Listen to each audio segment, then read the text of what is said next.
ചുമന്നത് തന്നെ വേണമെന്നും നിർബന്ധം. പിന്നെ എന്തേലും വേണമെന്നേ ഉള്ളൂ. അയ്യോ, ഇപ്പോഴത്തെ പെന്തിക്കോസുകാരുടെ നടപ്പും കണ്ട യാതൊരു മാന്യതയില്ല. ചിറുകിപ്പറ്റിയ വസ്ത്രം ഇക്കിളിപ്പെടുത്തുന്നത്, ത്രസിപ്പിക്കുന്നത്, പുരിയം മടിച്ച് ലിപ്റ്റിക് ഇട്ട് ചുരിദാറിന്റെ ഇവിടുന്ന് കീറി, പിന്നെ സ്പ്രിങ്. എന്തുട്ടി പാസ്റ്റർ അവിടൊക്കെ പിടിക്കണേ? എന്നിട്ട് ആളെ ചുക്കാമണിയും പിടിച്ചിട്ട് പറയാ ഇയാളുടെ ചുക്കാമണിയുമാണ് സാത്താനിരിക്കണെന്ന്. ആ സാത്താനെ ഞാൻ ഇറക്കിത്തരാന്ന്. പുള്ളിയെ ചുക്കാമണിയും പിടിക്കും, മറ്റാളൊക്കെ സുഖിച്ചിരിക്ക വല്ലാത്തയാതി. ഇത് നോക്കിയേ, ചുക്കാമണിയുള്ള സാത്താനോട് ഊരിയെടുത്തു. എന്നിവിടം ശരിയാകും, അന്ന് നീ എല്ലാം ഗുണം വരും.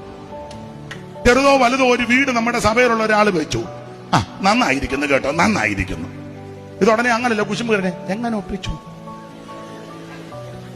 മുറി കുറവ്, നീ അവിടെ കിടക്കാൻ പോകുന്നുണ്ടോ? മുറി കുറവാന്നേ ഉണ്ടോ?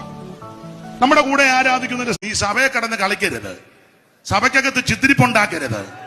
സഭയ്ക്കകത്തൊക്കെ നീർക്കോലിയുണ്ട്, ചേരയുണ്ട്.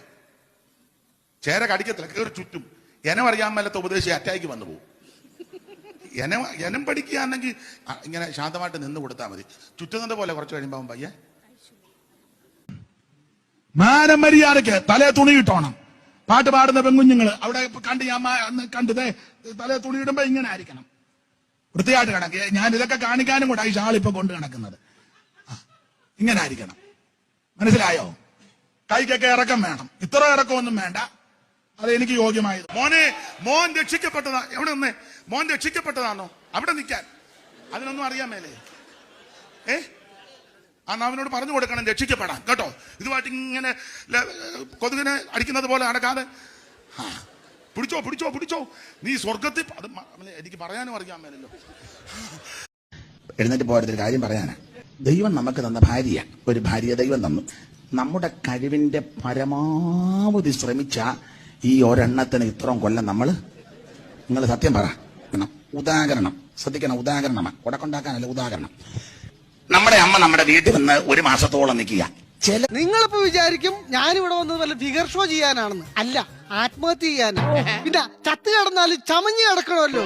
എനിക്ക് അവളുമായിട്ടുള്ള ജീവിതം മടുത്ത്. ഒന്നുകിൽ ഇതിലേ പോകുന്ന ബസ്, അല്ലെങ്കിൽ മോളിൽ കൂടെ പോകുന്ന മെട്രോ, അല്ലെങ്കിൽ ഞാൻ ഈ കായലിൽ ചാടിച്ചാൻ. ഞാൻ രാവിലെ പാത്രം കഴുകാൻ ചെല്ലുമ്പോളേ എന്റെ കൂടെ നിന്ന് പാത്രം കഴുകും. ഞാൻ തുണി അലക്കുമ്പോ എന്റെ കൂടെ നിന്ന് തുണി അലക്കുക. ഞാൻ കുളിക്കാൻ കയറുമ്പോ എനിക്ക് സോപ്പ് എടുത്ത് തരിക. ഞങ്ങൾ കയറി കിടന്നിറങ്ങുമ്പോ ടപ്പടപ്പയെന്ന് അങ്ങോട്ടും ഇങ്ങോട്ടും നടക്കുക. ഇതേ ആളെ തന്നെ പെട്ടെന്ന് കാണത്തൂല്ല. എവരാള് കൊള്ളാല. രാവിലെ തൊട്ട് വൈകുന്നേരം വരെ എവരെ കൂടെ മാക്കാ പണിയെടുക്കും. എവര് കിടന്നുറങ്ങാൻ